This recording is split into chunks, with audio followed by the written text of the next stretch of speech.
Go ahead, Blake. We are live. Howdy. Not doing the opening thing? Oh yes, We're doing the we are live. Welcome to a special edition of Our Hockey Cast, a post-game of the Stanley Cup Final celebrating the 2014 Stanley Cup Final champion, the Los Angeles Kings. And with us tonight is Dave Ball, also known as Blinson on Reddit and Blinson1 on Twitter, and myself, also known as B-Town Bomb on Reddit and at ShattonMyKirk on Twitter. You know us as the host of the Wooden Ball Show, heard every Thursday evening. With us from the Toddler Tuesdays podcast is Nando. Hi. Also known as Nandini77 on Reddit, and that same with the thing with the underscore on Twitter. And with us from the Puckin' Awesome podcast is Cassie. Yep. Also known as Abstract Halo on Reddit and Twitter. Well, we're going to begin with a post-game summary of Game 5. Once again, the final score being the Los Angeles Kings 3 and the New York Rangers 2 in double overtime. We're going to go over the score sheet first, and then we'll kind of get our analysis on the game. Scoring opened in the first period, 6:04 in the first. Justin Williams, Mr. Game 7, being Mr. Game 5 tonight, with his 9th postseason goal. That was assisted by King and Stoll. Mm-hmm. And they looked to have control through most of the second period, but the New York Rangers came storming back.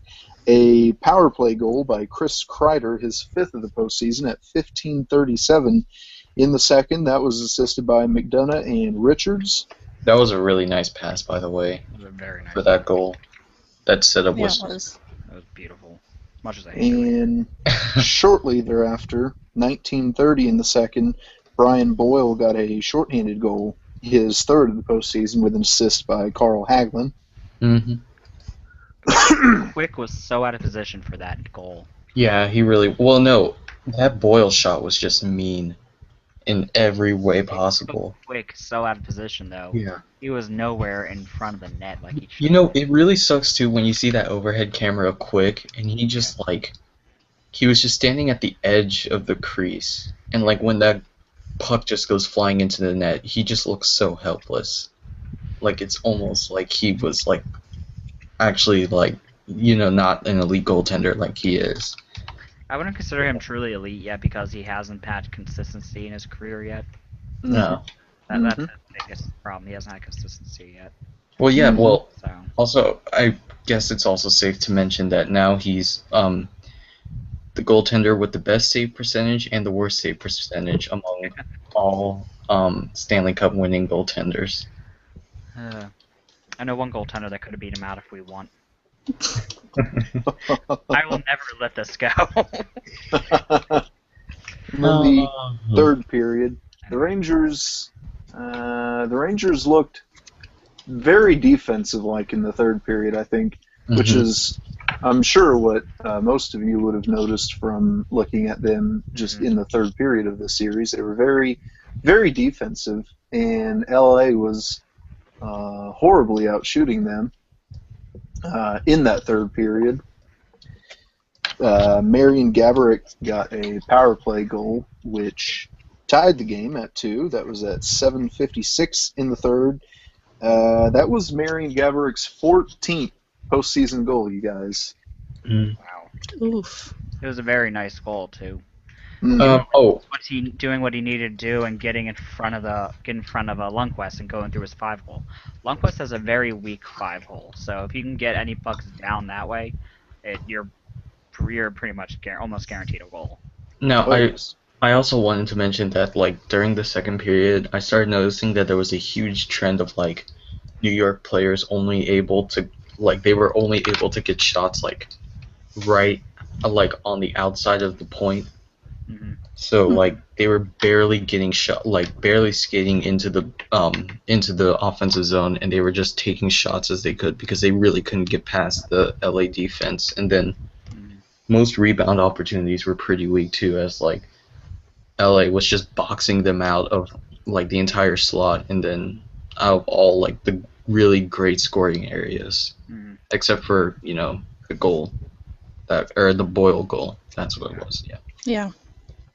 Oh, yes. And Gabrick's goal was assisted by Dowdy and Carter.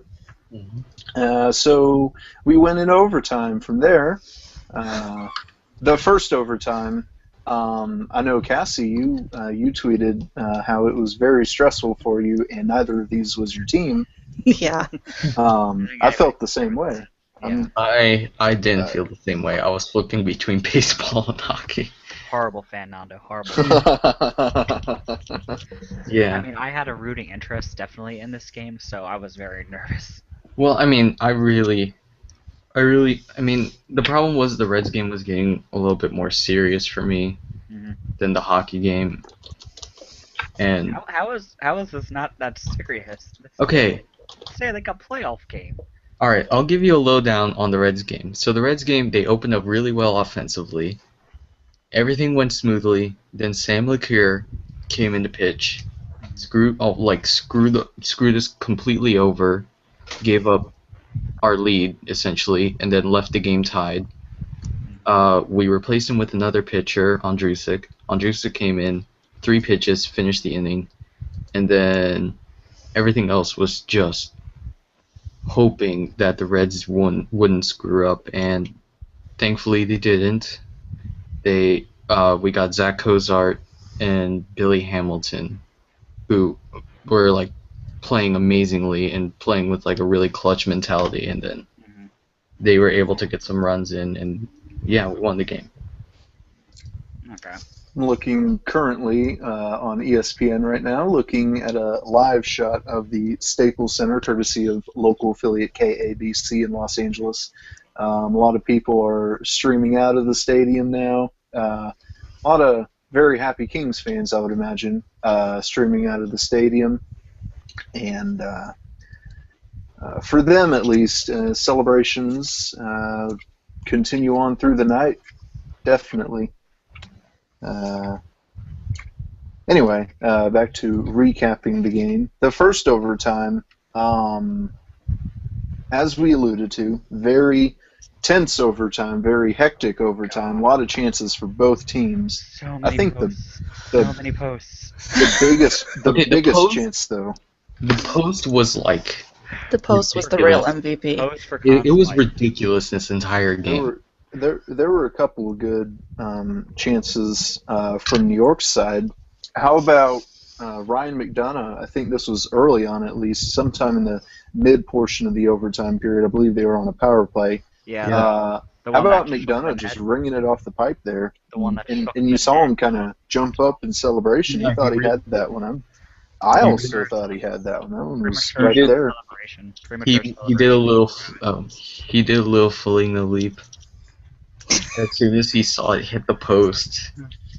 But man,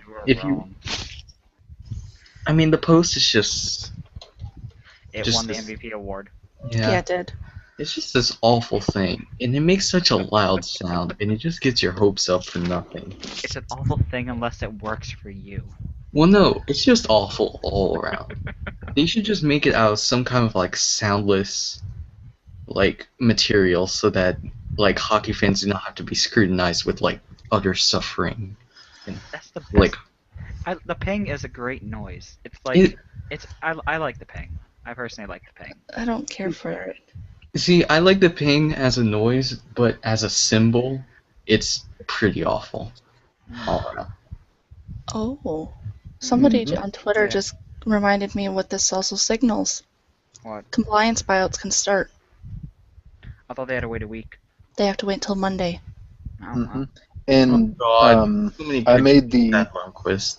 snarky comment. I would call it snarky on this week's episode of the Wooden Ball podcast. I said the loser of this series would have to buy out their Richards. See what happens. So, yeah, we'll see what happens there with Mike Richards. Or not Mike Richards, Brad Brad. Richards, pardon me. Yes. We just got asked our first question from the Sassy Fetus. What individual player do you think deserves to win a cup the most, and why? I'd first off say that no player deserves to win a cup. All No, players have to. They have to work hard, blood, sweat, and tears to win a cup. There is no deserving. But the player I would like to see most win an award is probably either Iggy, as everyone can say, or Danny Briere, in my opinion. What about you guys? I have to agree with nobody deserves it. They either earn it or they don't. And I want to see Miller, Palmaville, Vanek, because I grew up watching them, and I want to see them succeed somewhere, even though they couldn't do it in Buffalo. I don't know. I really wanted Nash to see him win it, mostly because he was so humble. Like, after leaving Columbus and, like, after the whole management and front office and, like, all the media fiasco of him being traded. So, yeah, Nash would be my pick, but obviously that didn't happen. You want to pick Marin Gabrick or Jeff Carter? They're former teams. They're former players for you. You know what? I don't want to hear it from you anymore. Didn't Carter, like, whine his way out of Columbus? That's the point I was making. Carter All right. is just, and Gabrick, when I remember when a Minnesota fan, Dave, well, not the Dave that's here now, but Dave, Minnesota Dave, I should say, yeah, Birdbag, who is also on this podcast, had mentioned that, Gabrick will be great for you guys in the beginning, but then he'll get lazy, and when he gets lazy, he'll get injured. When he gets injured, he'll be inspired to play well again. He'll play well, and then he'll get lazy. Then he'll get injured.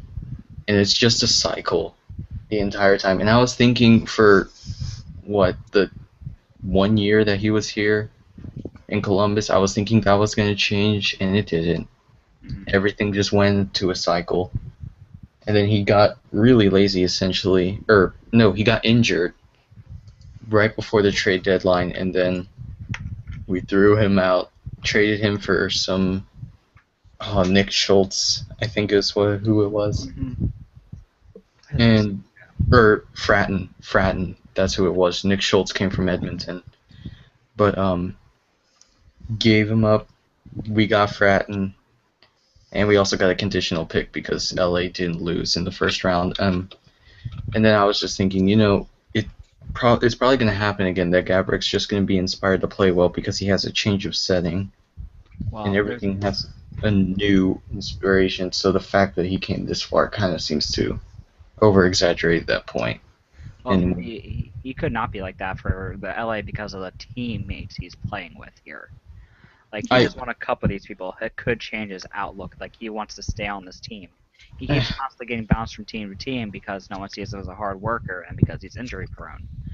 With him coming to LA, it might change his attitude a little bit because this is a team that's core is very good. I've seen this core has won 2 cups in 3 years. He could want to try to stay on this as much as possible and ride the wave. So he might want to try as hard as much. He probably also has a lot more room to stay because with both New York and Columbus, there wasn't a lot of room for forwards to be, lazy and injury prone, and for them to want to be like a top line player when there's like 2 or 3 other forwards that could easily fit that role and probably do better in that role than he did. So, it's not wrong saying he's injury prone, though. It's not wrong. Yeah. No. He is very injury prone. I'm not disagreeing. Especially when he's lazy. I'm just saying he might not be lazy because this is a team that might be able to change his mind because he just won a cup with them. Yeah. And he has amazing chemistry with Anze Kopitar. That I did not hear about. It's kind of obvious, actually. That they have amazing chemistry? Yeah. Yeah. Well, now I just feel really fucking sad. I'm sorry. Okay, no. It's fine. It's fine. It's not fine, but it's fine. And as for me, with this particular question, Oh, yeah, sorry, once again, Yeah, we were answering the question, weren't we? we'll rephrase it again, and I do agree that no one deserves, per se. I think that when players or whoever associated with the team says we deserve a cup or whatever, I think that's just they're just trying to rally the fan base and rally the players to do good. I think that's where that would come from. Hmm. Also, another player I want to win is Kimo Timonen. I would Oh, love for him yes. to get his cup. And also because it would mean the Flyers have won the cup too. So Yes. I would go with the homer pick and pick anyone on my team because I'm actually fairly certain there is not a single person on this roster who has a Stanley Cup ring. I can't say for sure, but I'm fairly certain that's I will look this up right now for you. okay. Before last season, I would have easily said Jamal Mayers, but now he already has one, and he has since retired. I'm checking to see And if anyone we have has it. and I can't We think don't have of many any. players left. So.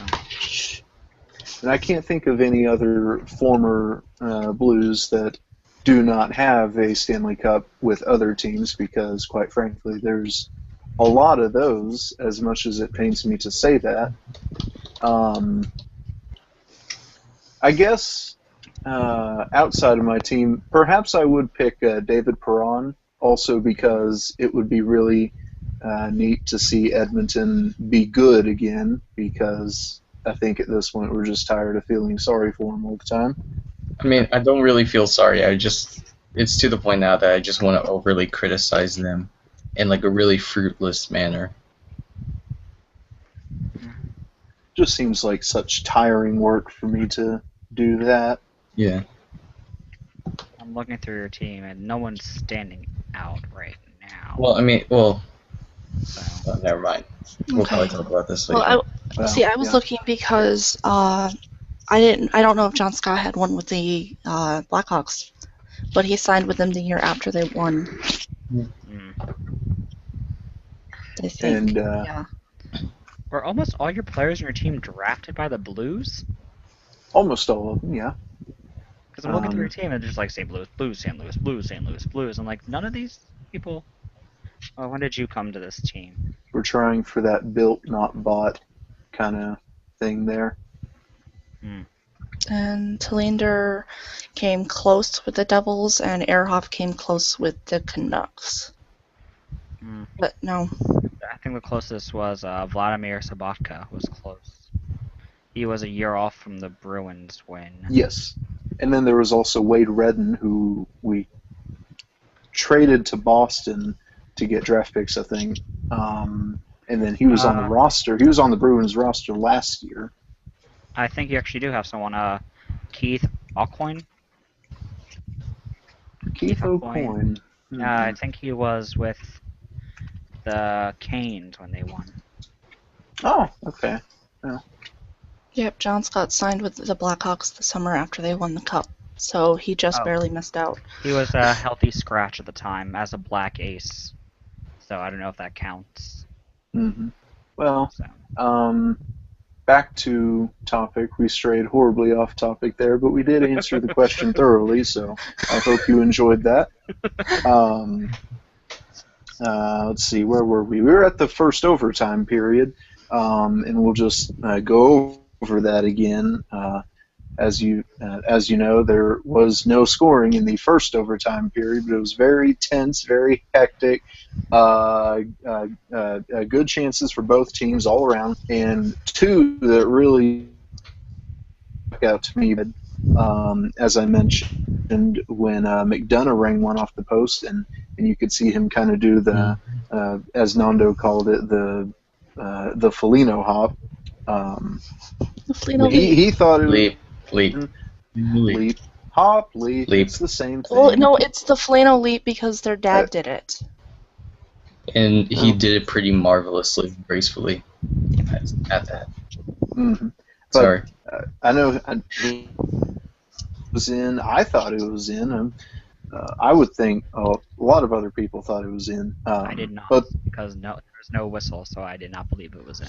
but the Play until the but the whistle. biggest one was near the end of the overtime period, I believe, with Chris Kreider and his breakaway. Oh, that breakaway! Oh my God, my heart I- stopped. I actually think that was the moment when he missed on that breakaway. I knew the Rangers were in big trouble there. Mhm. You know Can't that old miss mantra something of like getting so many chances and missing out on them, they're gonna end up coming back and biting you in the rear. That I think that was that scoring chance that did it for him right there. I just knew they were in big trouble after that. Yeah. Yeah. Yeah. So Then Kings do get chances after that, stood strong, and we headed into the second overtime. A few minutes gone by, there were chances for the Rangers at least. Once again, the kid, like Alec Martinez, his fifth of the postseason, assisted by Toffoli and Clifford, and I have to say, I don't think he's going to have as big of a goal as that in his career. It's going to be pretty hard to top that one. I mean, Unless for there's another one. like maybe for like announcers and analysts, but I'm pretty sure for him there's going to be like some other moment that maybe only relative to him that could be a little bit more like genuine or more memorable than that. The sad Lundqvist picture has come out. Oh god, they're so awful. The one of him in the lockers just I laugh at his tears. okay. There's a lot of people on Twitter actually not realizing why Ted Nolan is there. Why is that Nolan there? Jordan Nolan is his son, Oh, right.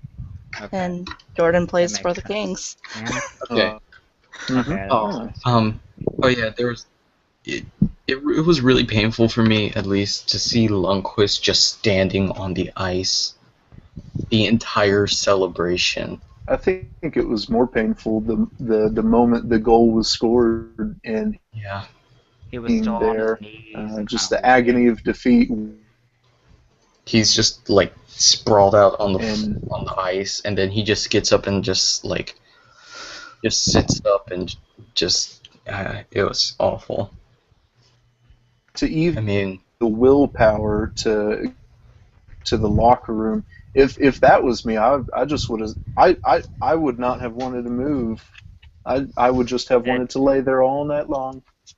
You have to go through the handshake line no matter what. yeah.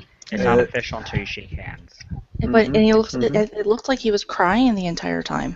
It wouldn't Yeah. surprise me. It's a shame that he doesn't have a cup. I mean, if you go to anywhere, if he would go leave the Rangers, I'd want him to win a cup. So. It's just a But the shame problem that is he's like their franchise player. I know. He's not gonna leave until he's like, until the Berdor situation happens with him, probably. Or if the team doesn't get it done and he gets old and he decides he wants his cup, so he moves on and leaves the team. Fine until. A long time, though. Yeah. Because Well- franchise goalies still do sometimes move on. Mm-hmm. Let's see when- Like Marty. Like Marty, he's like until Miller. 2021. Holy. But Miller is kind of young for. I mean, he's at 8.5 for him. And he's 32 years old, so he's not getting any younger. And Yeah, I it's know, going to but be weird seeing Marty in a different uniform. I mean, with Lundqvist, he's probably gonna start to slow down a lot. I don't know. He's 32 years old now. He's like leaving the prime of his goalie career, because they usually peak around 30ish. So Yeah. I don't know. Maybe, hopefully, he'll do something with international play, and maybe he'll I mean, be. he's won a gold medal, I believe, hasn't he? Yeah. Mhm. So, Which that's good, but I don't know. I guess it. And I don't know about you guys, but I'm already really quite fascinated with the thought at looking further ahead into his career and just wondering if this sad Lundqvist on the NHL Network right now. Oh boy, Oh. yeah. But I just see the picture tweeted by SB Nation.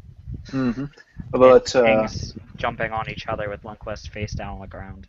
I'm just fascinated with the thought of looking ahead further into his career when we're at that moment, and you'll just wonder, perhaps, if the series or if this whole playoffs really was that peak.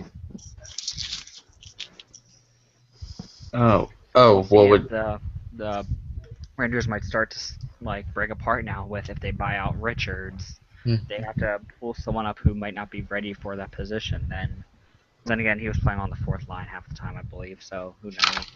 But they're probably their big four is going to start to break apart. I feel San Luis isn't playing it. I think San Luis not on contract after this year, or does he have one more year on it?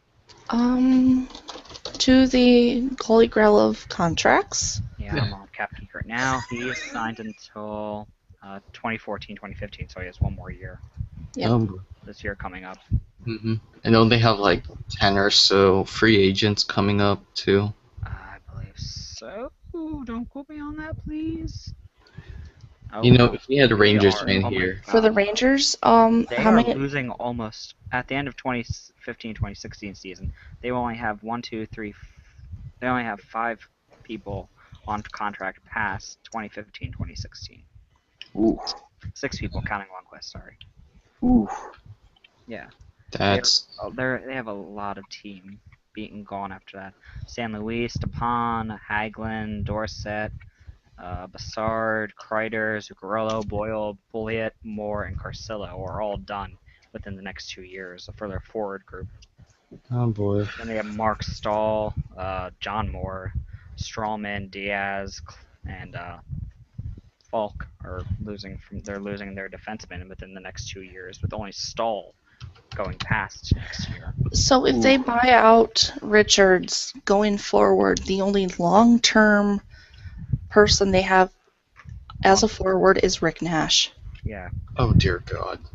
Ooh. Wow, they are in a lot of trouble. Their defense is a little better situation, but God. They are in a lot of trouble. Mm-hmm. You know I that's like for me at least like a larger scale version of what Columbus is dealing with. Because they themselves are not only going to be dealing with the like the contracts after the Nash trade coming into next offseason, but as of right now they're losing a lot of, I mean, most of them are just lower line players. And then of course there's Ryan Johansson, who's like one of the biggest restricted free agents on the market as of now. And then there's Curtis McElhinney, our backup goaltender. We're losing, I believe, we could be losing 2 defensemen. One of them is former Blues player Nikitin, who, under heavy speculation, might not be able to re-sign with Columbus. So, anyway, we Which were pains talking me- about the game. Yeah. Yes. Well, and what we're gonna, I'll tell you, this will probably take you, faithful listeners, whoever's listening on the live stream, this will probably take you into the night as we look back on this game, this series, the playoffs, the season, everything for the 2014 Stanley Cup champion Los Angeles Kings and the 2014 Stanley Cup runner-ups New York Rangers. Alrighty, so Game 5. The question I pose to you, and I guess the question we can pose to the Twitter folks, Dave, what worked for the Kings? Defense, apparently. The third period comeback worked for the Kings. Yeah. I would say the fact that go ahead. Go ahead. Oh. I'll just go. They used the third period comeback to their advantage. Every single game except for Game 3, I believe, that they won was a third period comeback. Somehow they made it work, and I'm not sure how. And they won the cup doing it. And that was something that Dave spoke about on the Wooden Ball Show this week. Um, I told him not to rely on it, but I guess I was mhm. wrong. Well, I will admit Um, defeat in this scenario. I mean, at some point in time, I just came to the realization that if they can do this and they know how to do that, well then, let them do it. I'm sure they just always found a way, and I think that's been the motto, I guess, for the whole Kings season. Looking back on this whole season, and they always found a way. That is very true. And to Cassie's point, to the defense, I've said this a few times already. The one sometimes annoying thing with the Kings is when they're playing bad, I can never tell if it's Quick or their defense being bad. Yeah, it's one of the hardest things to decipher with them. Mm-hmm. Yeah. Oh boy, the replay is coming up on my local news station. But the defense really worked out for him this whole series too. This whole playoffs too. Drew Doughty was an absolute machine. Oh, definitely. He has now the most, I think, minutes played in an NHL game. Has officially broken the record for the most time on the ice in a single playoff run. I mean, that's helped with 2 double overtimes and a single overtime. But that's just... hold on. Let me see how many minutes it actually was. He had a total of... Well, it was over 743 minutes. So... And surely it... And he's only 24 years old. Wow. That's... And with Jonathan Quick too. He came into this Stanley Cup final after just a abysmal performance in the Western Conference final. A 7-game series against the Chicago Blackhawks. In that series, his save percentage was a .888. A not good save percentage. But usually that does not bring teams to cups. I would also... Oh, sorry if I may contribute to this. For the Kings, I really felt like it was just how their offensive style was, because they seemed to be like the only team, whenever I saw them play, to be like getting into like the hard to reach areas, like right in front of the crease, and being able to like capitalize on rebound opportunities. I mean, they seem to really just annihilate the Rangers with just that. They outplayed the Rangers so much this series. Yeah. Like, the Rangers, I mean, not many people gave them a chance. Well, at least they could have seemed like they were trying. I mean, they were obviously trying. You can't say they weren't. But they were just so classed and outplayed most of the series. Even the game they won, you can't truly say they won the game. Yeah. So they never played a full 60 minutes. The Kings never played a full 60 minutes either. But the Kings played a lot better game than the Rangers did. Yeah, they knew when to finally turn it up. Yeah. The Rangers never seemed to find that switch constantly, like the Kings ended up. Do you think though that it's because of their inexperience with playing in the cup, or? I don't think that might have. I don't think it has anything to do with it. They just did not seem like the team that deserved to be in the finals. I mean, they worked hard for it.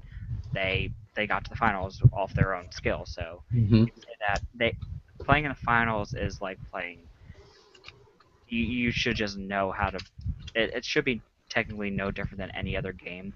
You got to play your game. You don't think we're in the finals, we have to play better. You play your game. You stick to your game plan, and then you force the other team to think like, oh, we're in the final, we have to do better, because that will make you feel like that. It will make you overthink things if you think like that, which I Mhm. think might be happening with the Rangers. They were overthinking it a lot.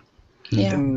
And we'll broaden the spectrum out a little. Speaking with the Kings, and let's kind of go over their playoffs. Sharks beat the Sharks in 7, beat the Ducks in 7, beat the Hawks in 7, and of course defeating the New York Rangers in the Stanley Cup final. Um, this was probably one of the most remarkable playoffs I've ever seen a team play, at least in recent memory, at least. Um, Mhm. but I guess I'll defer this one to the hosts for. I would say though the Chicago series that LA had was definitely like the most sporadic and all over the place, Mm-hmm.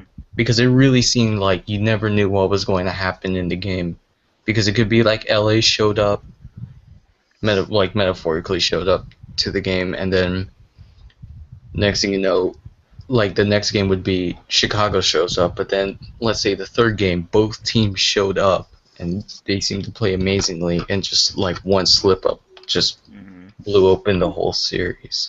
Yeah. The Kings And- knew when they needed to show up. That's Mhm. you could tell from the playoffs. They knew when they needed to play strong, and I guess you could say when they could relax, even though you should never relax. Yeah. But they knew when it was crunch time, And I and that know- they had Mr. Clutch on their team to help them figure that out.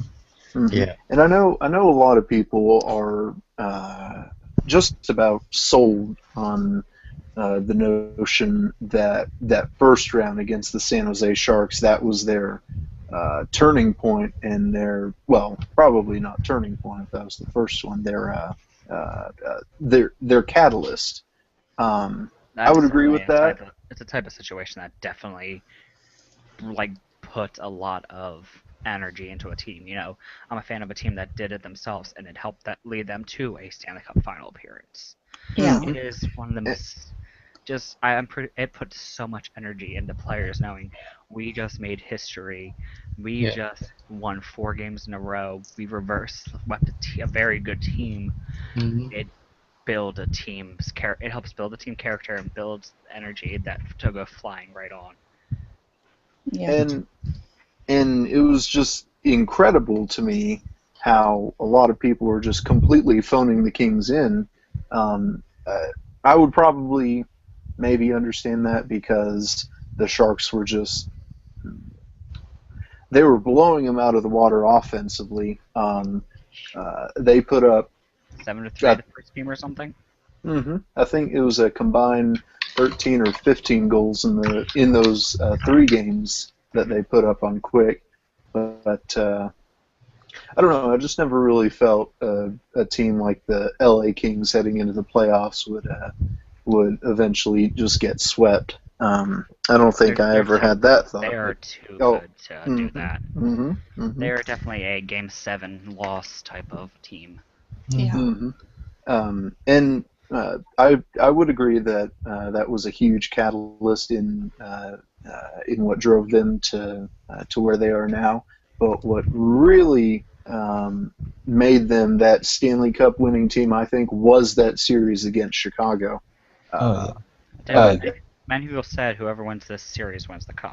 Just a very poor series there, .888 save percentage.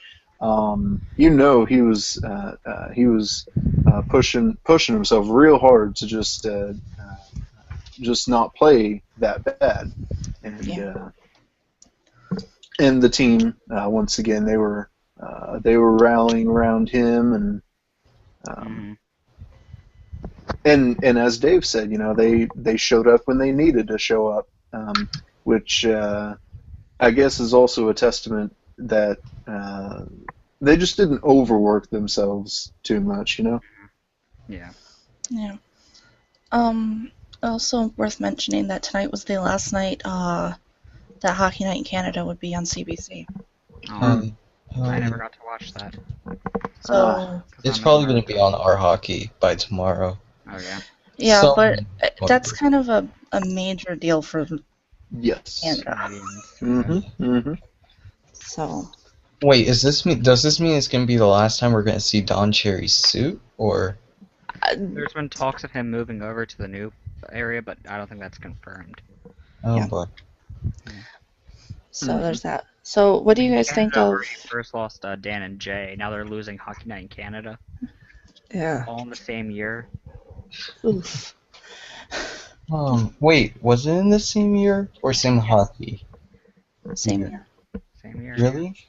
I feel like Dan and Jay left during the summer. Well, in the last 12 months, essentially. Oh, okay, okay. Yeah. But what do you guys think of the Conn Smythe winner?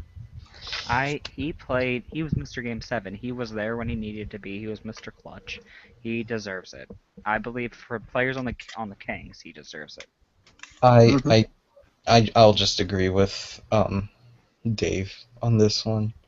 I know a lot of people wanted Gabrick. I mean, I But- could see Gabrick of wanting it too. He was the leading scorer. Yeah, but I don't know. I feel like in terms of significance, Justin Williams definitely seemed to pull away. I really wanted to see Lundqvist get it, but sad Lundqvist has been enough, and we don't need another repeat of a sad goalie with the Conn Smythe after losing.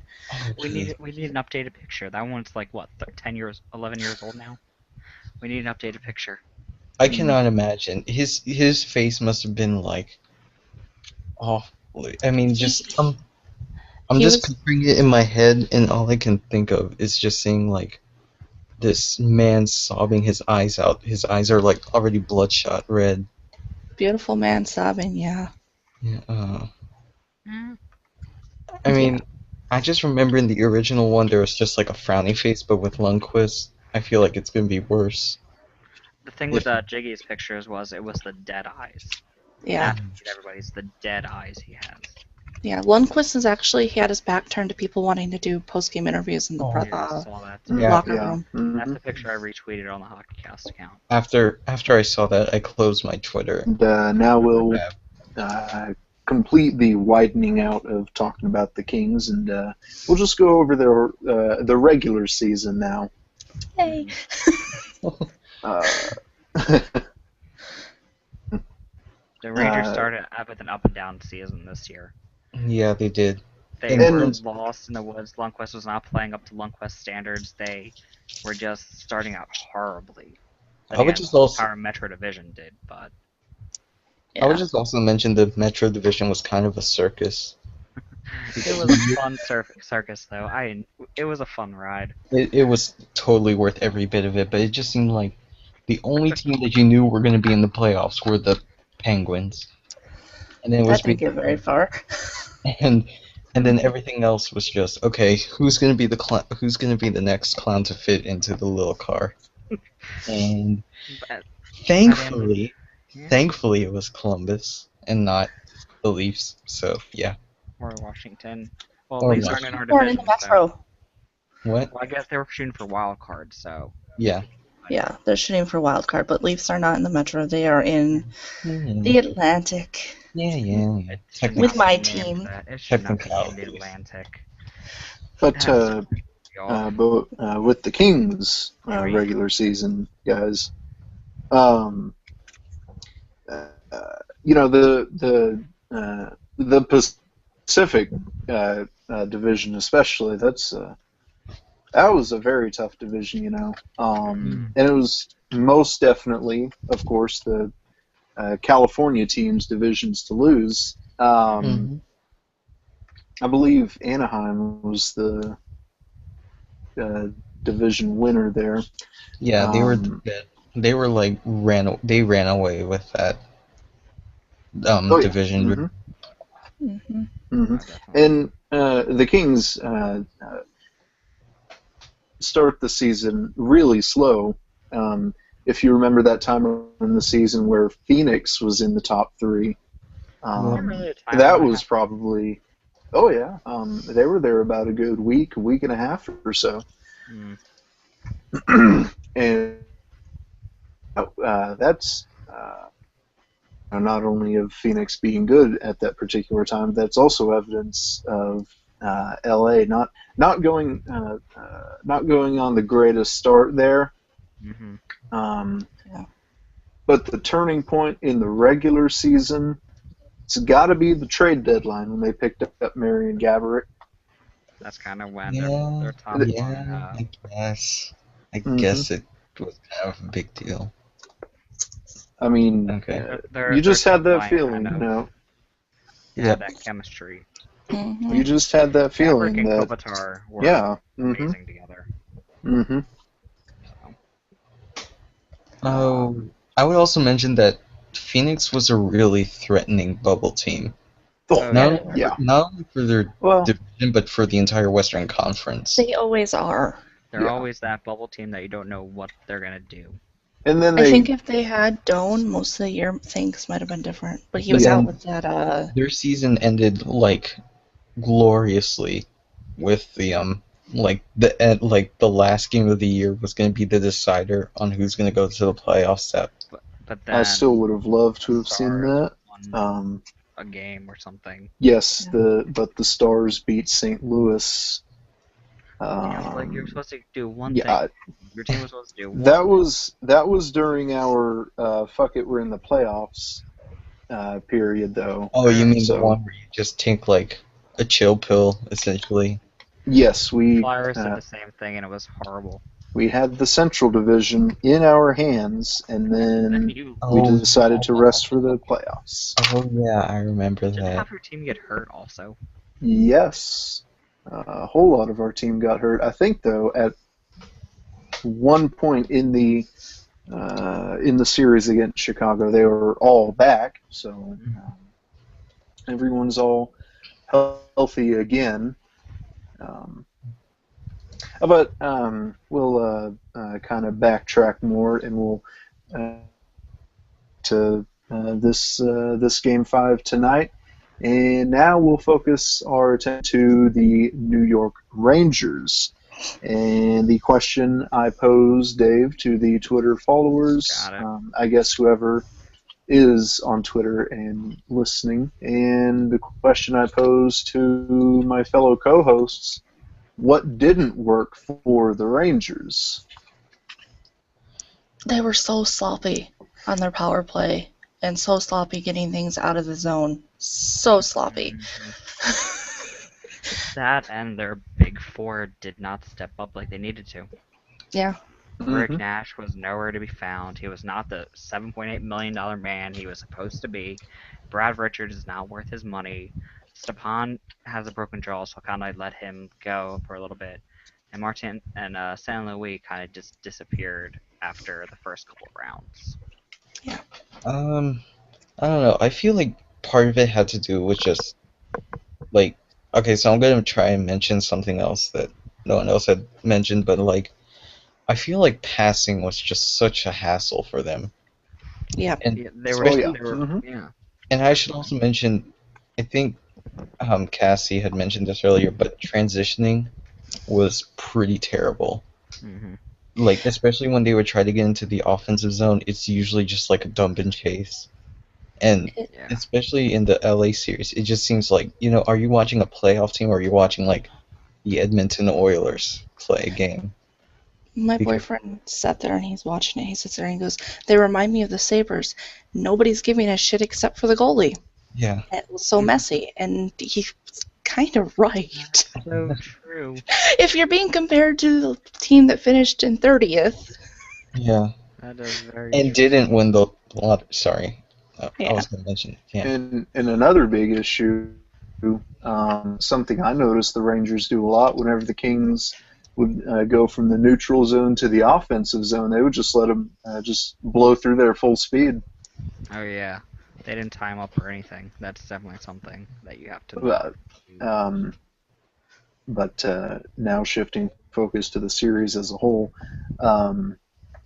that's basically, as Cassie mentioned, that was most definitely probably the biggest issue for the Rangers was it was just the team was relying on Lundqvist Win. is what I Four felt. goals. 4 goals is what they're doing. Well, Hopefully Lundqvist can score all the goals, right? and you know, Lundqvist did his job, I think, Lundqvist did but a phenomenal job. he did real well. cannot- Yeah. And, He played up to Lundqvist standards. It's just the rest of the team did not back him up. A goaltender cannot carry a team to a cup, no matter how No. good they are. This is it sums up the Sabres for 5-6 years in a row. Miller could not carry a team. It takes an entire team effort, and the rest of the Rangers decided to not show up. I would also like to mention that a Rangers fan that I follow on Twitter had made a joke, essentially saying this sieve of a hockey player hasn't given us a point the entire playoffs. Of course, Lundqvist. So that to me kind of shows in a more satirical sense how the team had expected Lundqvist to play. Yeah. Goaltender's job is to stop the puck. The team's job is to put the puck in the net. And But I guess if you have that failed. last defense philosophy, you can carry And also, I've mentioned this a couple times on Dave and I's podcast. I got the feeling that with the absence of their top 4 guys through most, if not all, of the playoffs, all the other players, your Kreider, just whoever else that isn't Richards, Nash, St. Louis, and Stepan, everyone else kind of felt like they had to pick up their workload. So the rest of them probably were overworking a little, and I think that's what was tiring them out. And eventually that fatigue, it just got to them. Yeah.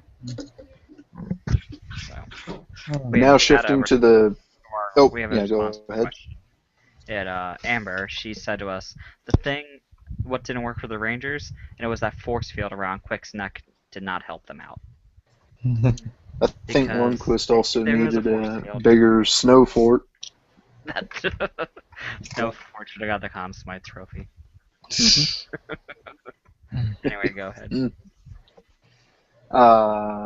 But now shifting out further into their playoffs as a whole, another thing I think led to their ultimate demise was through most of the playoffs, they were running into some really incredible luck with opposing goaltenders. You had the Philadelphia series in which Steve Mason came back in the middle of the series, and he wasn't obviously 100% there at that point. Oh, he played like he was 100%, so. And they'll do that. If he was there the entire series, it would have went 100% the different other way, in my opinion. Mm-hmm. And then in the next series, Marc-Andre Fleury, and I've said this a lot. I think this was the first year that we haven't seen that typical playoff Fleury. I think this one you can legitimately blame it on anyone else but Fleury. I think Fleury did his job. It was Mm-hmm. To be honest, I would more focus the point on the defense being the main reason why Pittsburgh, because they just and also I think their lack of offensive talent. You didn't see Malkin or Crosby or whoever on the score sheet a lot. For Malkin, but Crosby, no. They both kind of disappeared. Yeah.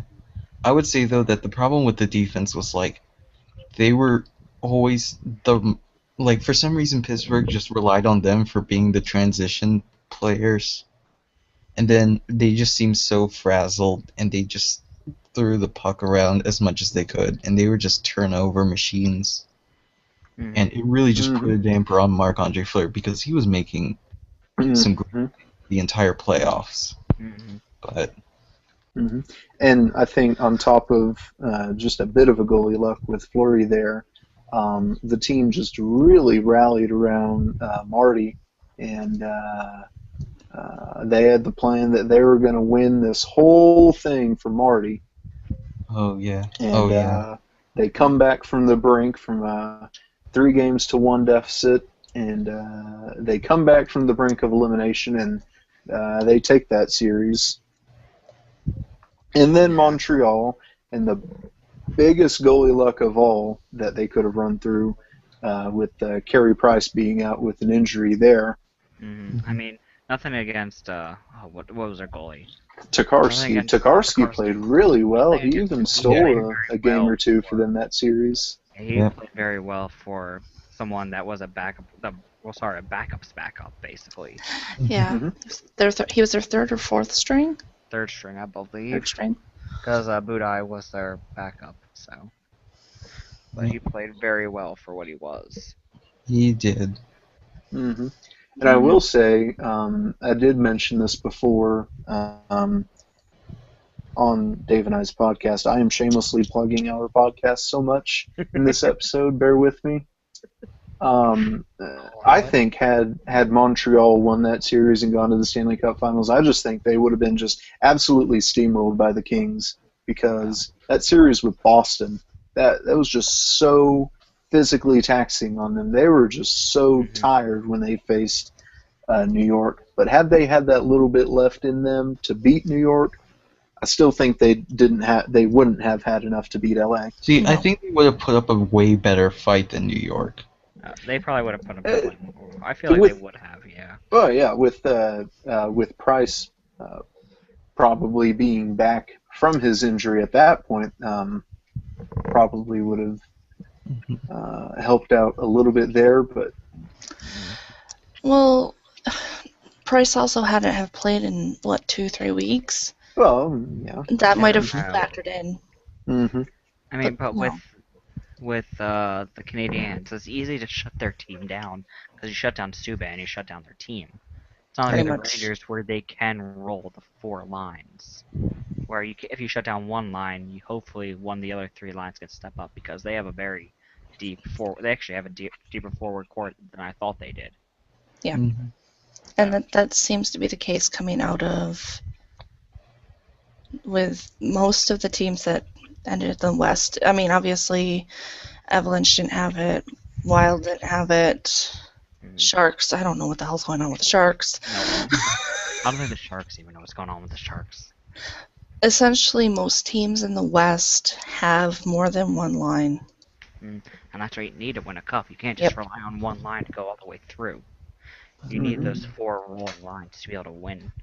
Yep. hmm That's what I thought would carry Columbus over Pittsburgh, but Evgeny Malkin had to show up for Game 5. And Let them go up 3-1 in the series. Yeah. and widening out even more to the Rangers' regular season. First off, I have to say, it is absolutely impressive to me that a team that went, I think it was 6-12 in the first 2 months, made it all the way to the Stanley Cup final. Needless to say, the Rangers did not get off to the greatest start to the regular season. No, there was even talks of Vigneault, or their head coach, being fired like mid-season. I think it would have been too hasty. Yeah, they Yeah, don't fire yeah. a coach during his Yeah. first season. Halfway. Well, I mean, when you're talking with Rangers fans, everything is hasty. Sorry. it depends. I mean, some coaches do deserve to get shit canned within their first year. But in their case, the team was struggling because they were going from a drastically different system Yeah. from Yeah. Torts, and their defense was adjusting. Lundqvist was adjusting to that, and new pads. Because remember, they did cut the sizes of goalie pads down. Daryl Sutter is actually smiling right now, and it's creeping me out. I got a picture. I want yeah. proof. I don't He's, want to I do can't Twitter find my anymore. phone right now. He's But on the NHL Network right now. I don't want to go on Twitter anymore. I'm afraid of sad Lundqvist pictures are gonna pop up again. Oh. Anyway, go ahead. You guys were talking. Oh. I do think that maybe where that ship kind of started to change course a little bit for the greater good was that absolute blowout against the San Jose Sharks, where we all jokingly say that Tomas Hertl led to Marty Biron's retirement. Well, Well, It did, though. yeah. But, of course, he wouldn't outright say that. But Marty was also getting up there in age, and Yeah. it was bound to happen. Yeah, And just happened he's after got- that game. He's got a fantastic job now, so... Yeah, he does. Well, no, he's not Mhm. doing broadcasting. Oh, he's Mhm. not?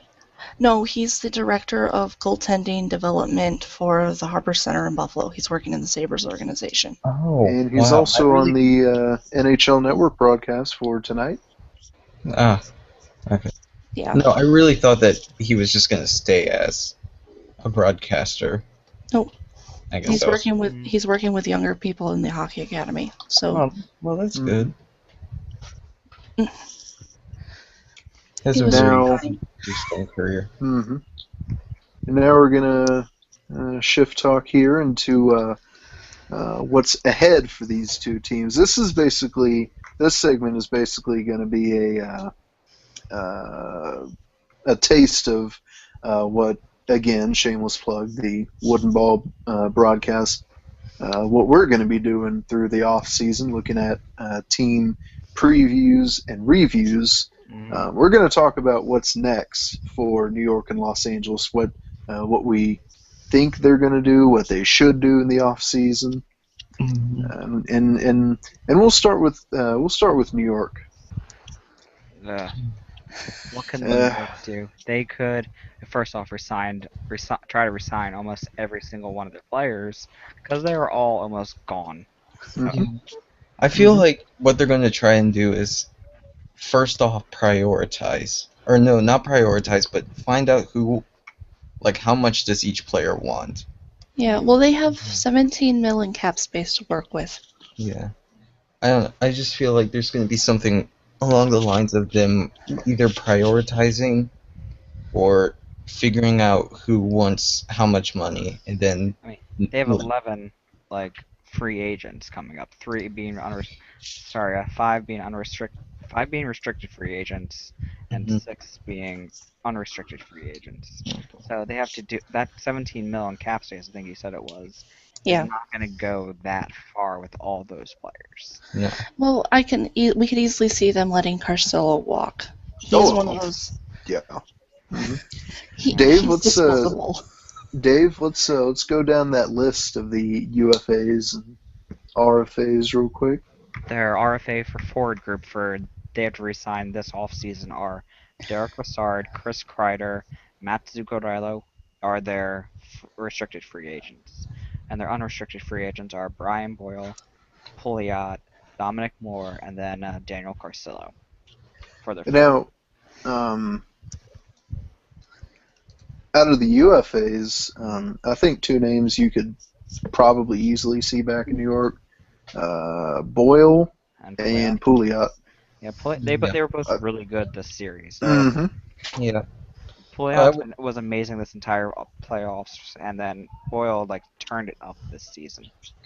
I think Yeah.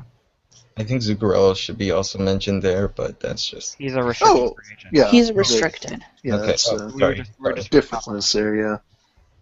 But the restricteds,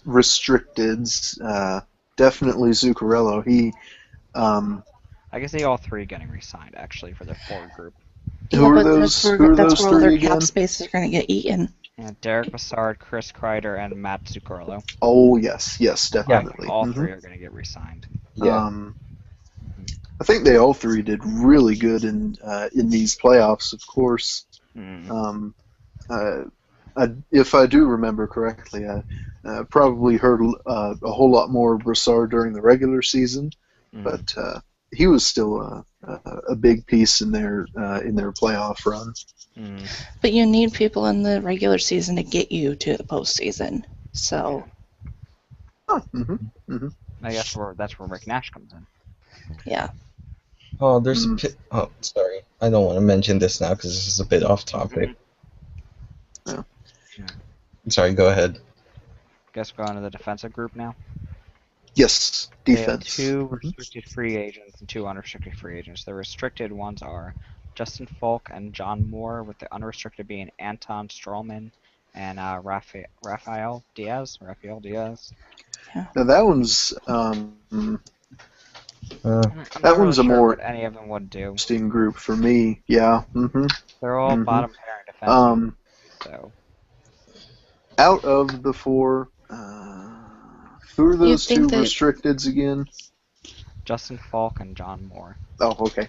Out of those 4, I think the one that might have the better chance of being back in New York, I think Strollman. That's Yeah, probably I the name think that jumps out Strollman to is me. the- Yeah. Yeah, that's the one I was thinking of. I feel like he's definitely going to be back.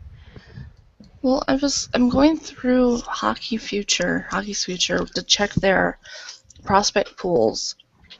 And because if they get rid of some of these, it might be cheaper given their limited cap space to bring up some of their younger guys. Their prospect pool is rated 23rd out of the league. Oh, wow. No. So Yeah. they don't have any. Their weaknesses is there's no defensemen and no future netminders, which the netminder they don't need to worry about. But And You never know with Lundqvist is not They- getting I mean, they'll probably have enough time to find, like, if they're going to be really specific with their prospects, they're going to probably have enough time to get at least one goalie prospect, Yeah. enough to get him developed as a starter. I mean, Lundqvist is signed till 2021, so But Yeah. pretty much all of their forwards are potential third, fourth line players. yeah, that's And- not much. They don't have much for prospects, so Probably some trading is going to go down. they're gonna yes, have to. because on top of all that, they have those 11 forwards to think about, and not a whole lot of cap space to work with. And then they also have to worry about during the next season they have 5 more. Man, you know what? Mhm. Talking about this just giving me a headache, and I'm just a bystander to this. I'm pretty sure, like, the accounting staff at the Rangers offense are probably, like, stocking up on, like, Advil and ibuprofen. Well, Lundqvist is selling it, right? So he's selling the Advil. Well, Use him. if we flip the script and look at LA, they only have 4 people that need to be re-signed. Really, that's it? And, They have 1 RFA and 3 UFAs, and it's And- Gabrick, Green, Mitchell, and King. That's such a struggle. Oh yeah, and All 4 get And- re-signed and you're good. And they Mhm. have 13 million cap space. Oh my god. Yeah, they're fine. They're fine. yeah, You don't have there's. to worry. I I mean, think their off season is going to be fairly quiet, but in the off next year it season, might wake up a little bit, but this year they're fine. in the off season, no news is good news. Especially Yep. a team that just won the cup. Mhm. And they pretty much can keep their cup winning team together. Mm-hmm. And you would think that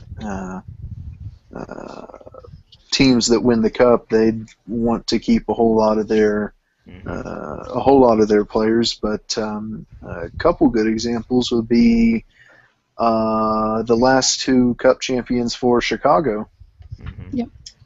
The 2010 roster, they had Bufflin, like they had blown up. Havlet, they had Niemi. Yeah, it was blown up afterwards. 'cause Yeah, couldn't they afford just everybody. blew that one up. And then in the one after that, they gave away Stahlberg and Bolin So yeah, and they Emery too, I think.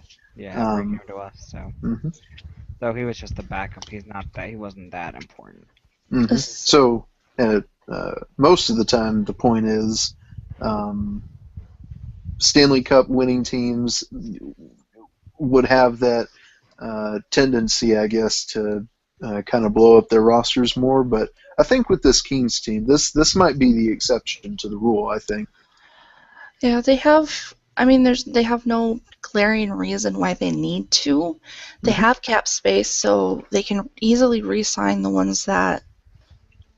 Well, Gabrick might be might be a different story because it might be a 1 year, 2 year deal. But other than that, and they can keep their whole team together, or they can let somebody go and grab somebody on the open market. But I don't see them doing that. No.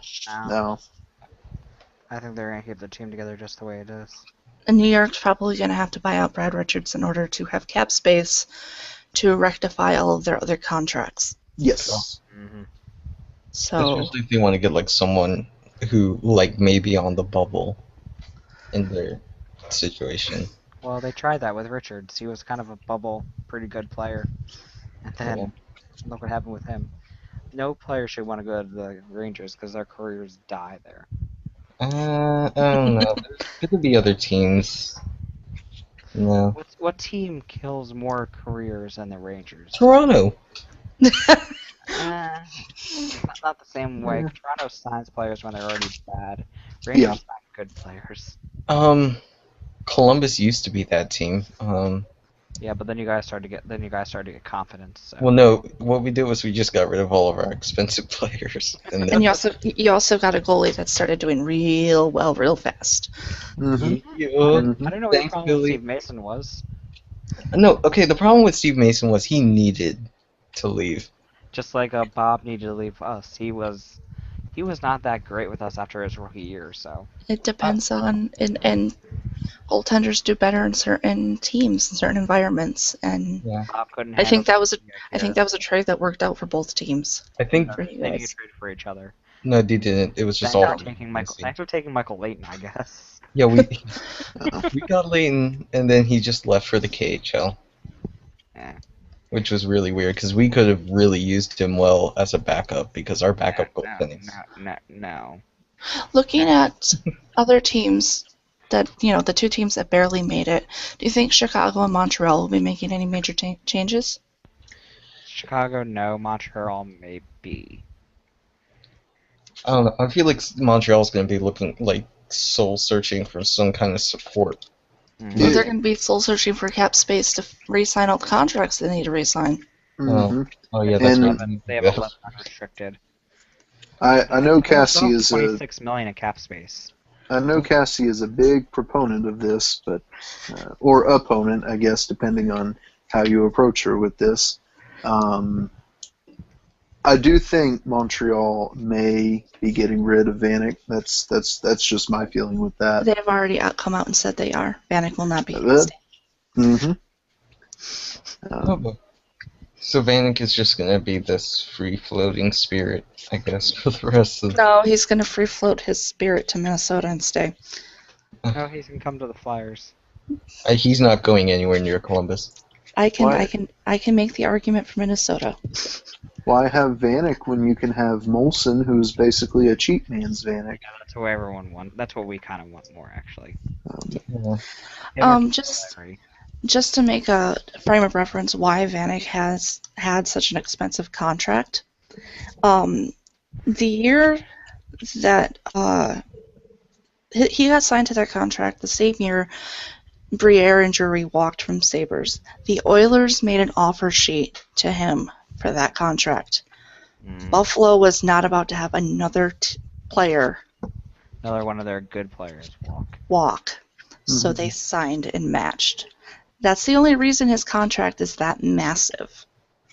Yeah. He will most likely he has said this, that he will sign for a discount where he wants to go. So what I'm thinking is he'll have a similar, if he goes to Minnesota, it'll be a contract similar to Jason Pominville's. So it's okay. That puts the frame of reference for money a little bit better for everybody. Yeah. He jumped up from 942 to 7.1. Yeah. It is now 1:00 a.m. Central Time, which I believe would make it 2 o'clock a.m. Eastern Time, Yeah. and 11 o'clock p.m. Pacific Time for you celebrating the Los Angeles Kings 2014 Stanley Cup Championship. Or Um, the other fans who are just sad. or the other sad Rangers fans.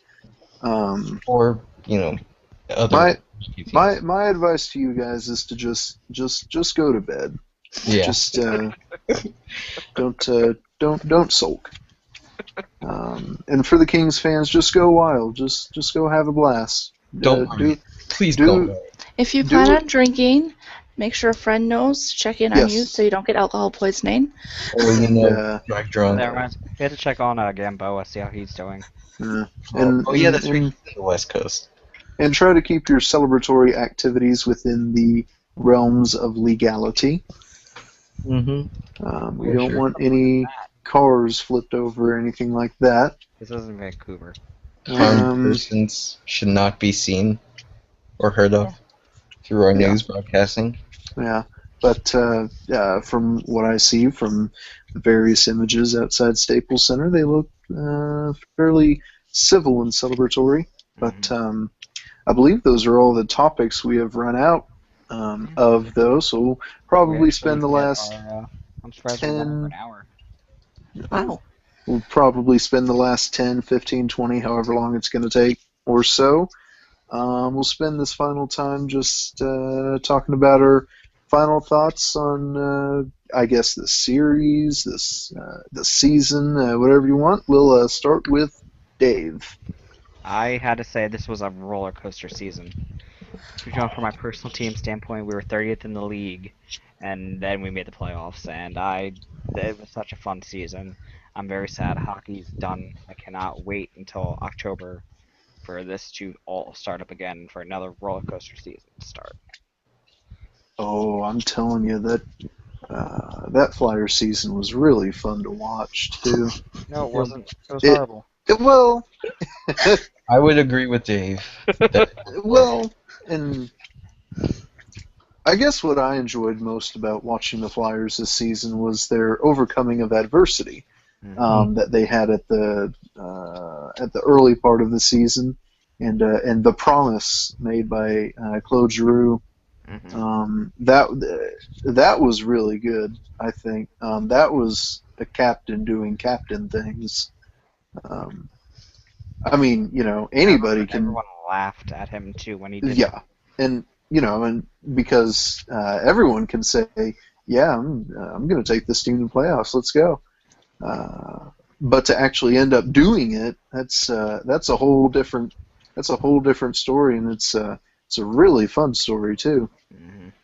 Which is why I actually enjoyed the Philadelphia Flyers regular season, at least. Nando. Oh boy. Okay. This season was something, I don't know, it was just something inspirational for me. Because not only was I able to really experience a awesome season of hockey, but it was just, I don't know, I feel like when you talk about the Blue Jackets regular season, it's like reading two different stories. Or I guess just reading a play where the first act and the second act are completely opposite of each other. Where the first act was just this slow and very grim portrayal of a team that can't do well or couldn't turn out a win all the time, and we were playing to the point that we were matching the Islanders in terms of wins. Liverpool Islanders.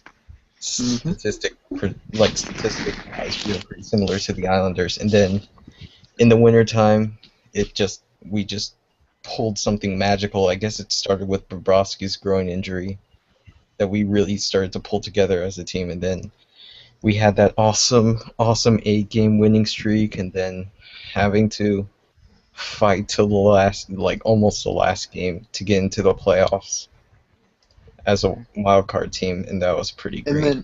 And then the playoffs themselves, that first round. Yeah. Can't tell you how many brackets I saw that had the Penguins in 4. Yeah. I believe it ended up being Penguins in 5, 6? 6. Yeah. For That I don't think, if you're a Columbus fan, that I don't think you should not hang your head on this season. That was a really, really remarkable season, and the future is looking really bright for Columbus. Mm-hmm. and for me being like a fan of hockey but without having like a favorite team, to just always watching like the playoffs as like a bystander, but then to like actually have your team in the playoffs was just an experience that it's like looking back at it, it's kind of awful because of like how emotionally heart-wrenching it is, but I would Mm-hmm. definitely not pass it over for anything. So Definitely not. Mm-hmm. Mm-hmm. And now Cassie. No. No, Cassie. No. I mean, just I leave could it- say Can you leave it at that laugh? Because that. I can start by saying it was a horrible season to sit through and watch. Yes, we finished dead fucking last, but a few good things did come out of it. One, management got cleared out. We no longer are under the same people who were trying to run the team and just trying to patch things up where it blew the team up and starting new. It was sad to watch some of the players I grew up watching finally leave the team. But with new management, we're going to have new people coming in. The goalie carousel at the end of the season, I could have done without. But I mean- that's not a true goalie carousel. Let We me tell you went through about 9. true goalie I mean- carousels are goalies that could actually play without being hurt, and you just circling them.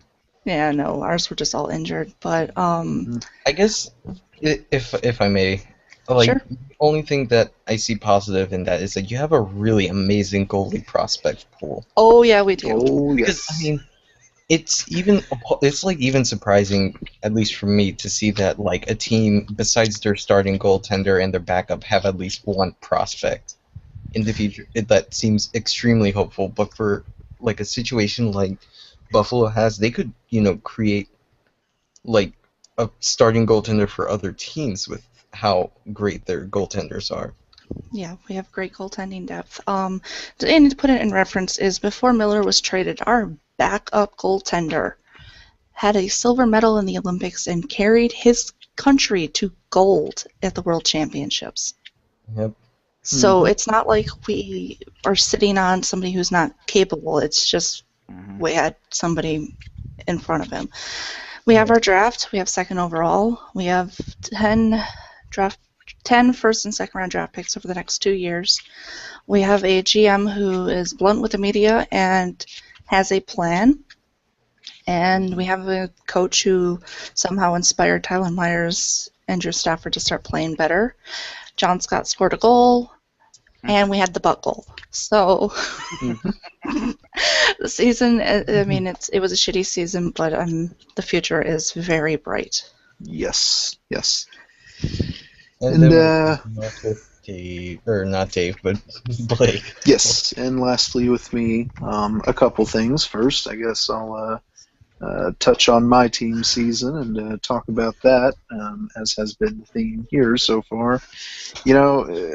It was actually a really fun season. I think that regular season, I think I was very proud to call myself a St. Louis Blues fan watching that season. They just had an absolutely incredible regular season. Steen was just on fire there.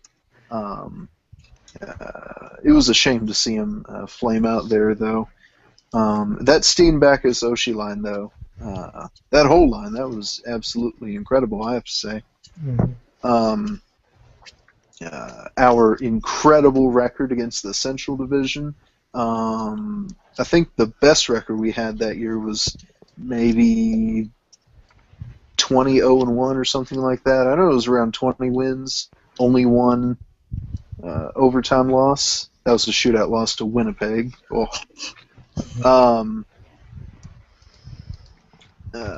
We were tops at the NHL for quite a while. what I now refer to as the Ryan Miller experience that occurred. That was a thing, and I actually really enjoyed that. I had a blast.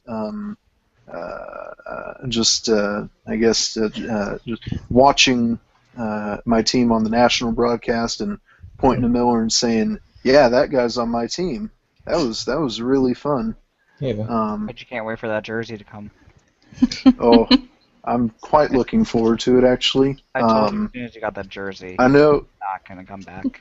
I know that with it will be all the memories I had, except for the one where Biz Nasty was the one that scored the first goal in the Miller era in St. Louis. See, I'm gonna leave that one out. But the only problem I have with like the whole Miller situation is I feel like people are just gonna remember him for his save percentage, which I don't feel like it does anything justice to. no, it really does not. It does not. And the response from people from the playoff series, it makes me go crazy. I can't stand it, and that's probably going to be the mantra for quite a while now. When people think of that series with Chicago, they're going to think of Miller's performance. Now, I do understand that one of the main reasons we brought him here was for his ability to steal playoff games, and he didn't really do that. I think he had a really good performance in Game 1, especially.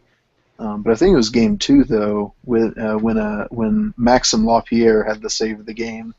Mm-hmm. He did steal a game, but he didn't take us to a deeper playoff run, as a lot of us were thinking.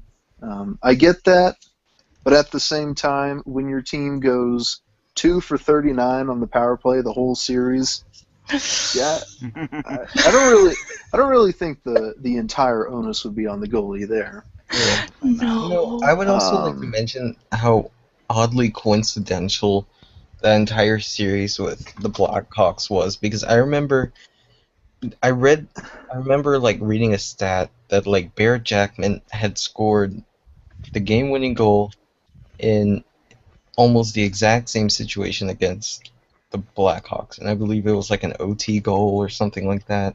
Now, the difference with that one was the one against the Kings was in regulation. This one was in one of the overtimes. I think it went to 2 overtimes that game.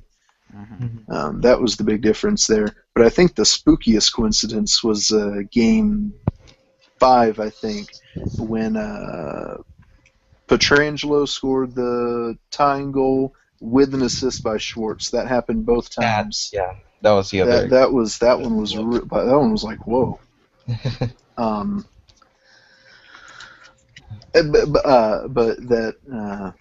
That's kind of how my really mixed feelings come in on that dreadful Game 6. On one hand, I'm quite pleased that it didn't end in I think it was a 2-1 defeat the previous season.